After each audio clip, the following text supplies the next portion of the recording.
que se llama el Chicago Tribune.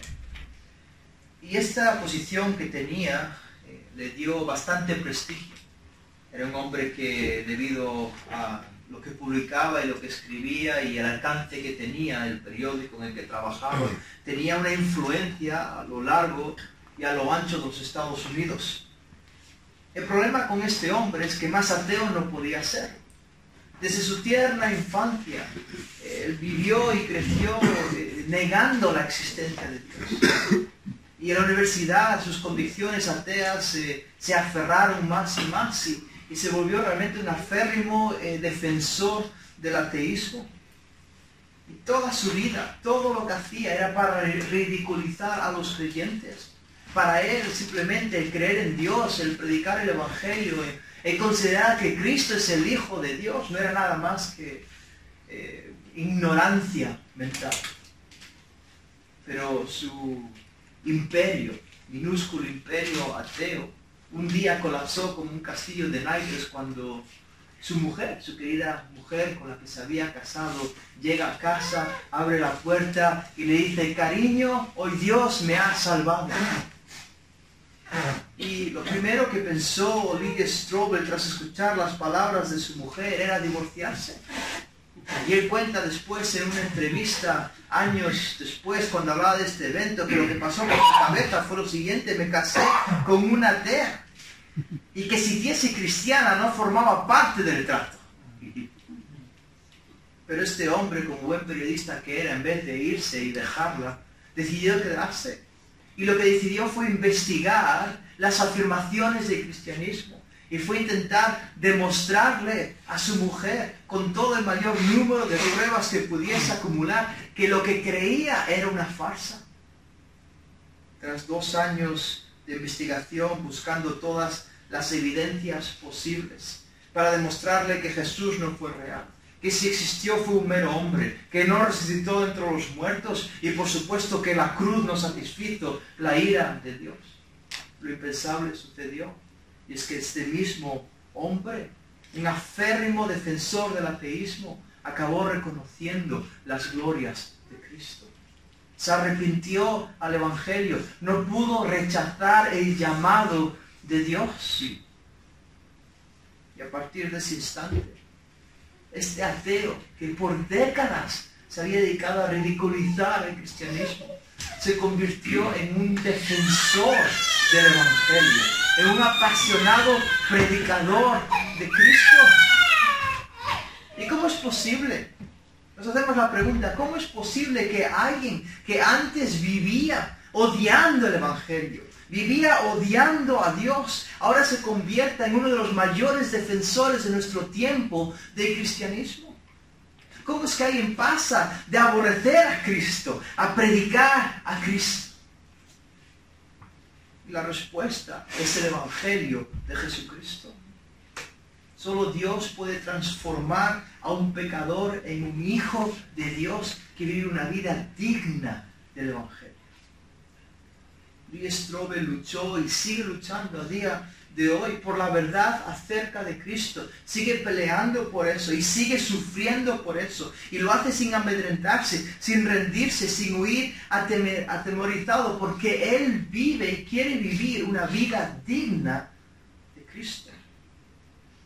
Y de la misma manera, tú y yo, si hemos sido salvados, si hemos creído en el mismo Evangelio, también hemos sido llamados a comportarnos de una manera digna del Evangelio. También hemos sido llamados a luchar por el Evangelio. También hemos sido llamados a sufrir por el Evangelio. Sufrir por el Evangelio, luchar por el Evangelio, es una parte innegable de haber creído en el Evangelio. Es parte del paquete. Y es precisamente esto mismo lo que vamos a estudiar esta noche en nuestro pasaje. Si abrir nuestras Biblias a Filipenses capítulo 1, Filipenses capítulo 1, versículos 27 al 30. Y en este pasaje el apóstol Pablo nos enseña cómo debemos vivir una vida digna del Evangelio, una manera digna de Cristo. Y antes de continuar, leamos entonces estos versículos, Filipenses 1, versículos 27 al 30.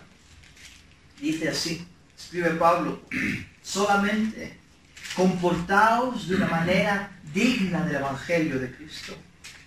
De modo que ya sea que vaya a veros o que permanezca ausente, pueda oír que vosotros estáis firmes en un mismo espíritu, luchando unánimes por la fe del Evangelio, de ninguna manera amedrentados por vuestros adversarios, lo cual es señal de perdición para ellos, pero de salvación para vosotros, y esto de Dios. Porque a vosotros se os ha concedido por amor de Cristo, no solo creer en Él, sino también sufrir por Él, sufriendo el mismo conflicto que visteis en mí y que ahora oís que está en mí. En este pasaje aprendemos dos acciones que definen una conducta digna del Evangelio. Dos acciones que definen, que nos ayudan a identificar si nuestra vida es digna del Evangelio, si se corresponde con la verdad que hemos creído. Y la primera acción que aprendemos es que una conducta digna del Evangelio lucha por la fe. Y lo veremos en los versículos 27 al 28. En los versículos 29 al 30 observaremos que una conducta digna del Evangelio sufre por Cristo. Una vida digna del Evangelio lucha por la fe y sufre por Cristo. Pero antes de estudiar estas dos acciones es necesario mencionar que los versículos que acabamos de leer constituyen el punto álgido de la epístola. Es la cima de la montaña.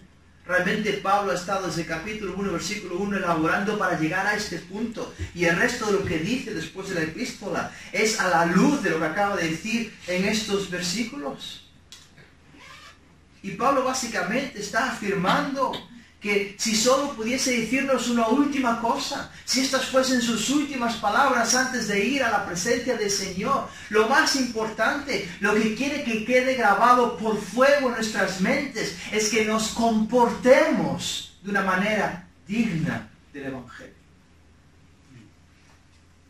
Sin la menor duda que esta frase tuvo que resonar drásticamente en los oídos de los filipenses. La palabra comportaos en el versículo 27, en la frase solamente comportaos de manera digna del Evangelio de Cristo, literalmente significa vivir como ciudadanos. Y este término era un término que enfatizaba la responsabilidad de esos ciudadanos. Filipos era una colonia romana. Y como colonia romana, todos aquellos miembros que vivían en Filipo eran ciudadanos romanos. Y esto era algo de lo que los filipenses se enorgullecían. No había muchas colonias romanas en el Imperio Romano y para ellos eso era un privilegio. Y lo que entendían, que ese privilegio que conllevaba o que tenían de ser ciudadanos romanos, conllevaba responsabilidades para con Roma. Si eran ciudadanos de Roma, aunque vivían en Filipos, debían vivir como se esperaba que viviesen los ciudadanos romanos.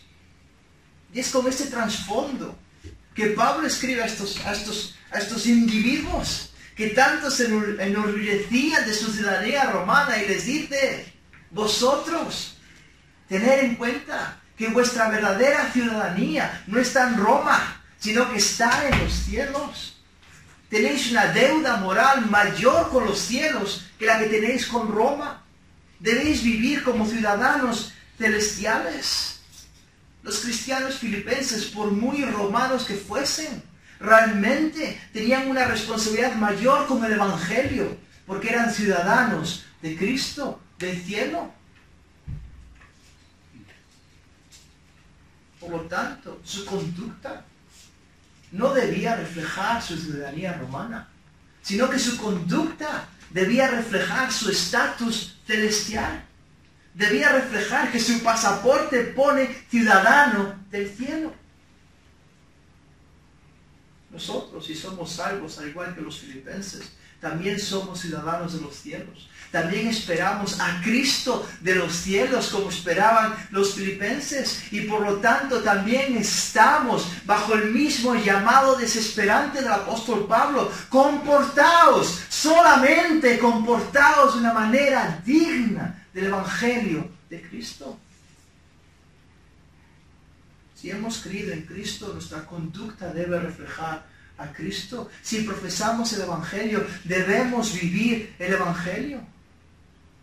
Y por esa razón tenemos que tener bien claro ¿Qué significa vivir una conducta digna de Cristo? ¿Cómo podemos vivir de una manera digna del Evangelio? Y según el pasaje que acabamos de leer, podemos saber si estamos viviendo de esta forma, porque una conducta digna del Evangelio lucha por la fe.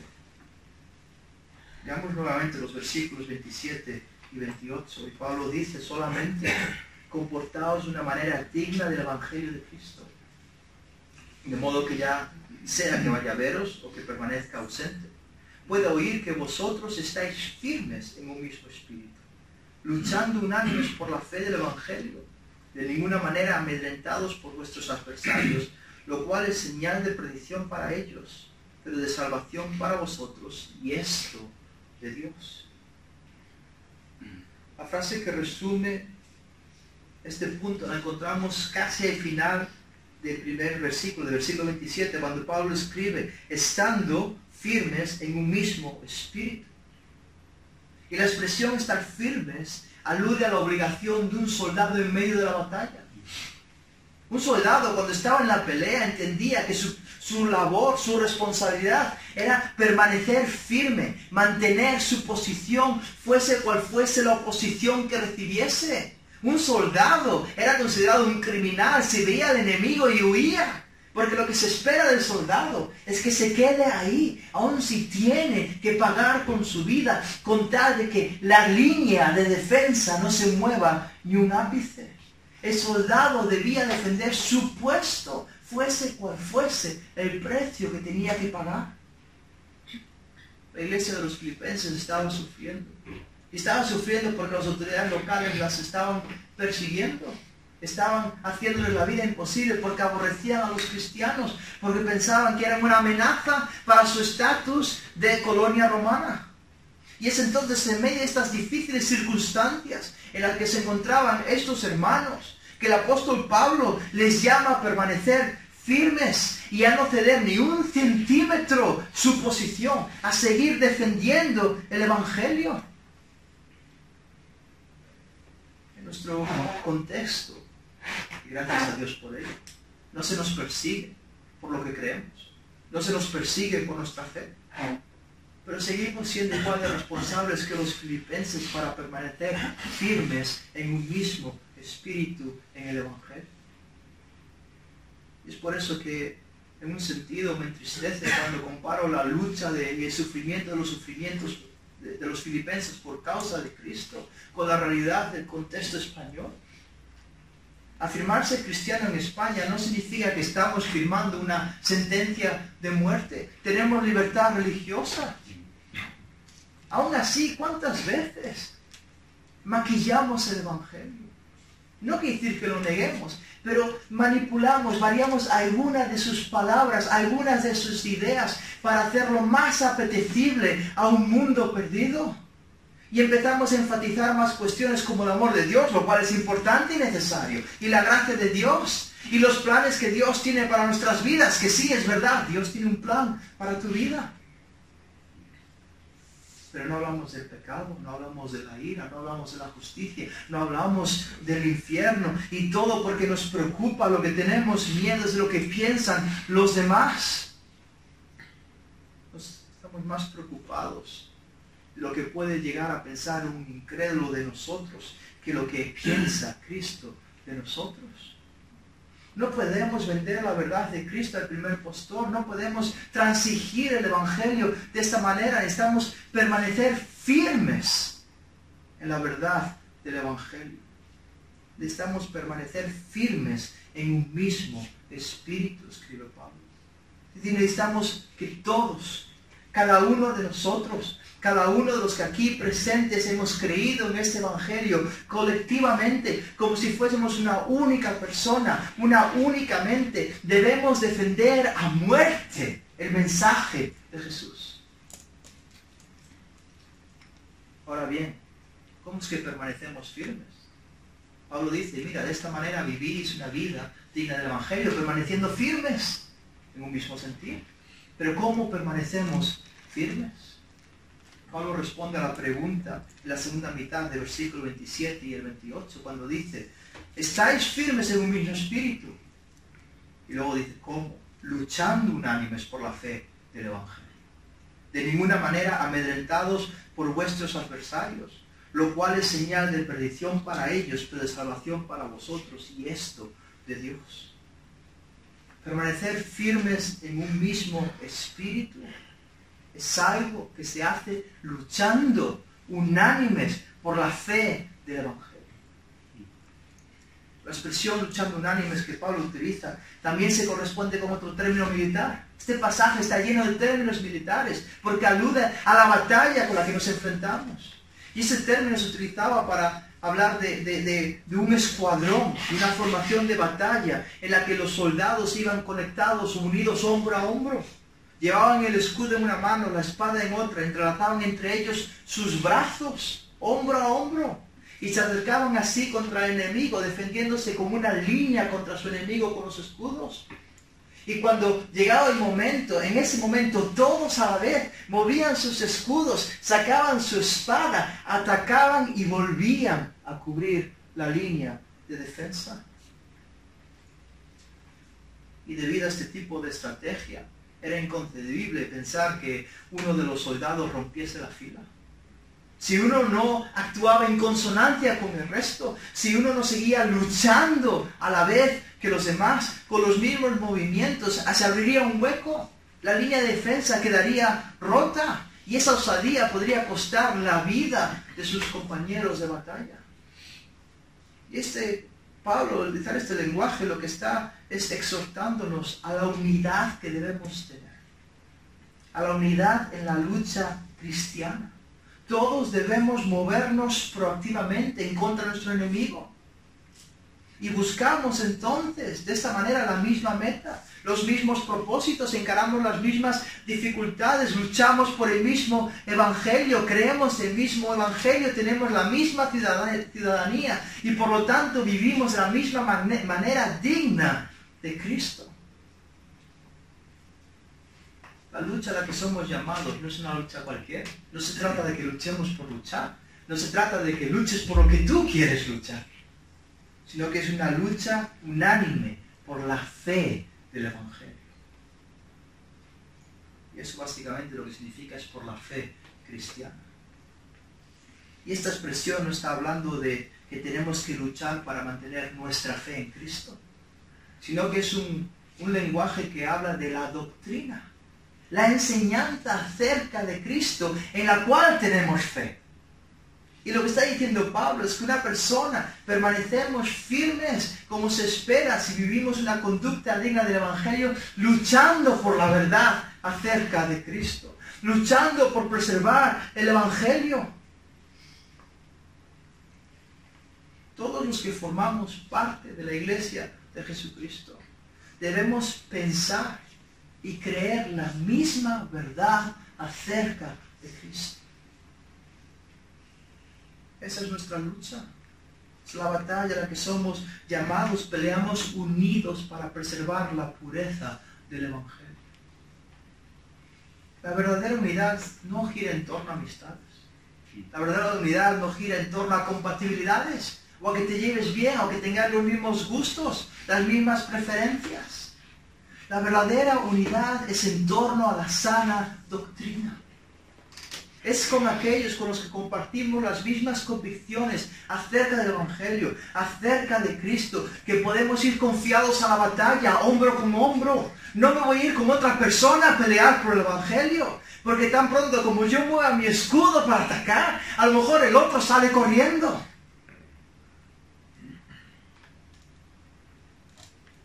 En definitiva, permanecemos firmes en un mismo sentir, luchando unánimes por la fe del Evangelio. Pablo en el siglo XXVIII también afirma que permanecemos firmes no solo luchando unánimes, sino también si no nos amedrentamos por vuestros adversarios, lo cual es señal de perdición para ellos, pero de salvación para vosotros, y esto de Dios. Y lo que está diciendo aquí básicamente sería la otra cara de la misma moneda. Si hemos de luchar unánimes, si hemos de pelear por la verdad acerca de Cristo en la cual hemos creído, entonces lo que se espera es que lo hagamos sin amedrentarnos, sin huir ante la oposición. De hecho, ni tan siquiera deberíamos pensar en esos adversarios como algo a lo que temer. Los adversarios en contra del Evangelio, aquellos que se oponen a nosotros por el mensaje que predicamos, son buenas noticias. Es lo que está diciendo Pablo en este versículo.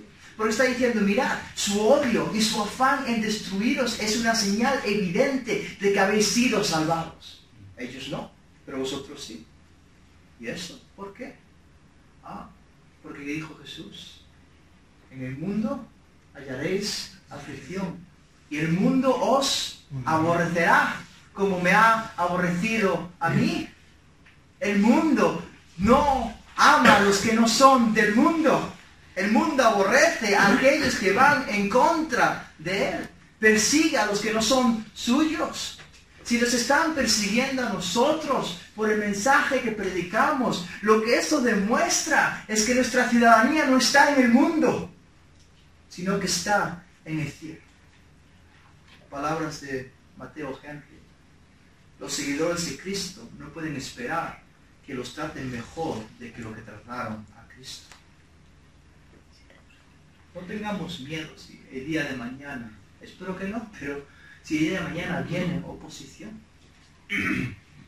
sigamos luchando, sigamos unidos en torno a la misma sana doctrina acerca de Cristo, sigamos peleando por preservar la pureza de este mensaje. El futuro eterno de las generaciones venideras depende de cómo nosotros luchemos hoy por el mensaje del Evangelio.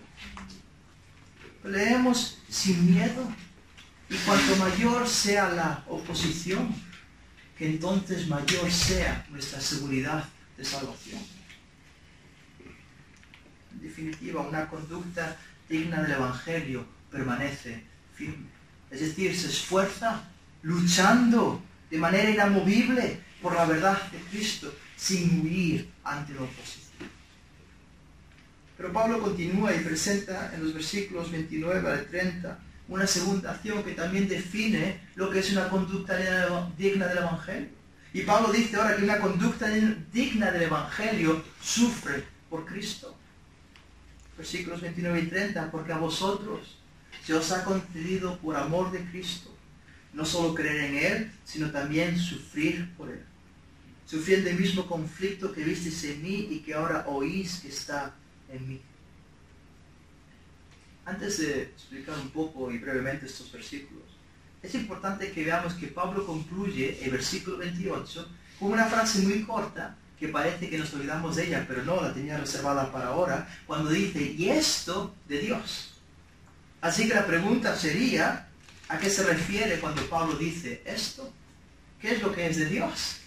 Y lo que es de Dios es básicamente lo que hemos visto hasta ahora en los versículos 27 y 28. Es decir, la lucha por causa del Evangelio y sufrir por causa del Evangelio. Todo esto viene de Dios. ¿Cuál es la razón por la que estamos en medio de una pelea feroz, rodeados de adversarios que odian a Cristo? ¿Es porque Dios ha fallado? ¿Es porque Dios no es lo suficientemente fuerte como para detener a sus enemigos? No.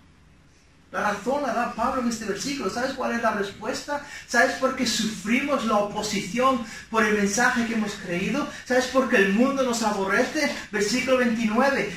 Sufrís por el Evangelio, porque a vosotros se os ha concedido por amor de Cristo no solo creer en Él, sino también sufrir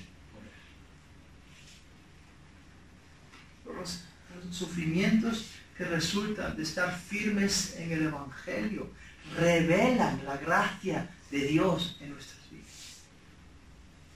La palabra conceder, en la frase se os ha concedido por amor de Cristo, está estrechamente relacionada en su raíz, en su forma básica, con la palabra para gracia.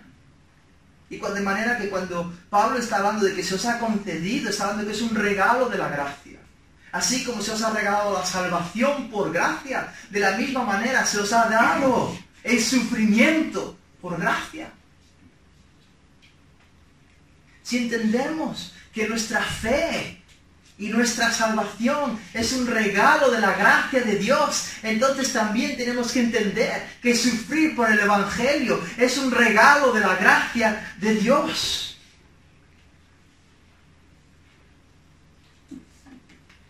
Sufrir por causa de Cristo, por causa de Jesús, es un privilegio. Y este concepto se vuelve crucial para que vivamos de una manera digna del Evangelio.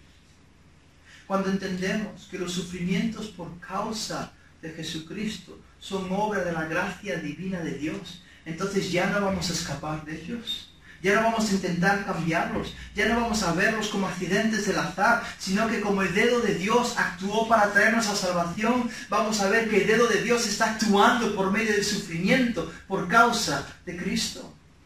Si no nos hemos quejado a Dios cuando por gracia nos salvó, tampoco deberíamos quejarnos a Dios cuando por gracia sufrimos por causa del Evangelio. Porque a nosotros se nos ha concedido por gracia y amor de Cristo no solo creer en Él, sino también sufrir por Él. Es un regalo de la gracia de Dios.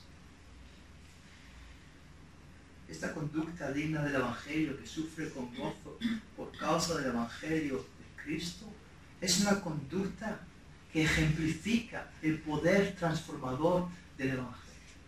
Que es precisamente lo que Pablo dice en el versículo 30, cuando dice, sufriendo el mismo conflicto que visteis en mí y que ahora oís que está en mí. Y ahora Pablo les está recordando de su ejemplo personal. Pablo está diciendo, mira, vosotros no solo habéis oído historias acerca de mí, habéis visto con vuestros propios ojos, habéis sido testigos oculares de cómo he vivido de una manera digna, una vida digna del Evangelio. ¿Y cómo es que he vivido de esa manera digna del Evangelio? Porque luché por el Evangelio y sufrí por el Evangelio. Y lo hice sin amedrentarme. Al igual que el apóstol, debemos perseverar luchando unánimes en torno a la sana doctrina y sufriendo por causa de Jesucristo. Y solo realmente vamos a poder vivir de esa manera si, al igual que el apóstol, consideramos todo como basura, como pérdida, con tal de ganar a Cristo. Si todas las cosas pierden su valor incomparable ante el valor de conocer a Cristo Jesús, Señor nuestro. Si no tenemos claro por quién hacemos lo que hacemos, si no estamos cautivados por Cristo, si no estamos cautivados por las glorias de su persona, si ya dejó de asombrarnos, entonces el Evangelio también dejará de asombrarnos y ya no valdrá la pena luchar por él. Como mencionábamos al principio, Pablo comienza este pasaje diciendo, solamente comportaos de una manera digna del Evangelio de Cristo. Lo que nos está indicando que realmente el lenguaje que utiliza, como mencionaba antes, es que Pablo en un sentido está gritando, está con todas sus fuerzas a los cuatro vientos, clamando, invocando y diciendo que por favor, que entendamos lo importante que es que vivamos una vida digna del Evangelio. Lo importante que es que como creyentes luchemos por el Evangelio, unánimes en torno a la misma sana doctrina, que como creyentes suframos por el Evangelio, que no huyamos de la oposición cuando nos ridiculizan, cuando se oponen, cuando hay adversarios, porque predicamos a Cristo. Gloria a Dios por ello, porque es un regalo de la gracia de Dios. Sé que son palabras duras y difíciles, a nadie le escucha decir que la gracia de Dios se manifiesta en el sufrimiento. Pero es el llamado que tenemos en el Evangelio. Esa es la vida a la que hemos sido llamados. Las palabras del apóstol Pablo resuenan hoy de la misma manera que resonaron hace 2000 años. Así como los filipenses se quedaron boquiabiertos, nosotros quedamos boquiabiertos con la demanda del Evangelio, comportados de una manera digna de Cristo. No solo profesamos a Cristo, sino que vivimos a Cristo y por lo tanto luchamos por Cristo y sufrimos a causa de Cristo. Es un gozo, es un privilegio. ¿Acaso se te ocurre una mejor manera de mostrarle tu amor a Cristo? Si has puesto tu confianza en Jesús de Nazaret, el Hijo de Dios, que ha sido encarnado y nacido de María, que ha vivido una vida sin pecado, que ha muerto en la cruz para satisfacer la ira de Dios, que ha resucitado de entre los muertos y te has arrepentido, entonces tu ciudadanía está en los cielos. Y si tu ciudadanía está en los cielos, tienes un deber moral a vivir conforme a esa ciudadanía. Tenemos que comportarnos de una manera digna del Evangelio.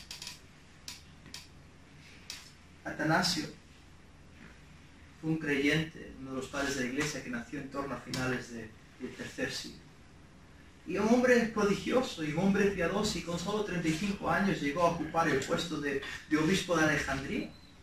Pero fue un cargo que le supuso una serie de enfrentamientos y de conflictos y ganó un sinfín de enemigos. Todo comenzó principalmente con su lucha con Arrio. Arrio era un individuo que negaba que Jesús era Dios, básicamente.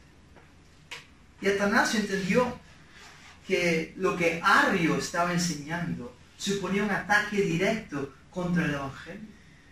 Así que se esforzó de diferentes maneras, en diferentes concilios, diferentes cartas, buscó medidas para intentar contrarrestar la influencia de la enseñanza de Arrio. Pero esta herejía fue tan famosa y se extendió tanto por todo el imperio, que al final Atanasio fue excomulgado por el mismo emperador por causa de luchar contra Arrio. La gente empezó a hacerle sufrir, a acusarle falsamente de ser un asesino, de ser un brujo, de incluso cometer fraude fiscal, de traición. Y al final pasó casi 70 años en el exilio, por culpa, entre comillas, de defender que Jesús es Dios frente a los ataques de Arrio. Pero a pesar de la oposición que pasó, a pesar de las dificultades, este hombre luchó fielmente, permaneció firme en la verdad del Evangelio, sufrió por causa de Cristo. Y debido a que su comportamiento fue de una manera digna del Evangelio de Cristo, tú y yo hoy hemos recibido un Evangelio puro, no corrupto, un Evangelio que enseña que Jesús es Dios, el único que tiene el valor para pagar la deuda infinita del pecado. Un Evangelio que enseña que Jesús es hombre y por lo tanto puede sustituir al ser humano en la cruz de Calvario. Y si hoy tú eres salvo, es porque has creído este mensaje. Y este mensaje ha llegado a ti a lo largo de la historia, porque un hombre hace 1700 años fue fiel al llamado del Evangelio. Se comportó de una manera digna del Evangelio. No se amedrentó frente a las embestidas de sus enemigos, sino que vio los sufrimientos por causa del Evangelio como un regalo de la gracia de Dios y los abrazó, los aceptó en su vida y siguió firme peleando por preservar la pureza de este mensaje. Nosotros también somos llamados a vivir de una manera digna del Evangelio. También debemos luchar y sufrir por causa de Cristo. Necesitamos permanecer firmes en torno a la sana doctrina, defender la perspectiva adecuada de Cristo, defender la pureza del Evangelio, y necesitamos hacerlo sin amedrentarnos.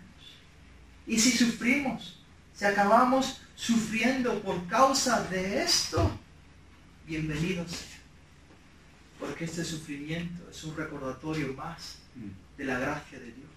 Porque el mundo aborrece a aquellos que no son del mundo.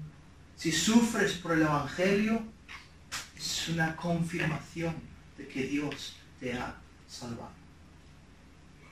Al igual que Atanasio y tantos otros que nos han precedido, debemos estar dispuestos a pagar el precio del Evangelio. Debemos luchar y sufrir por este mensaje.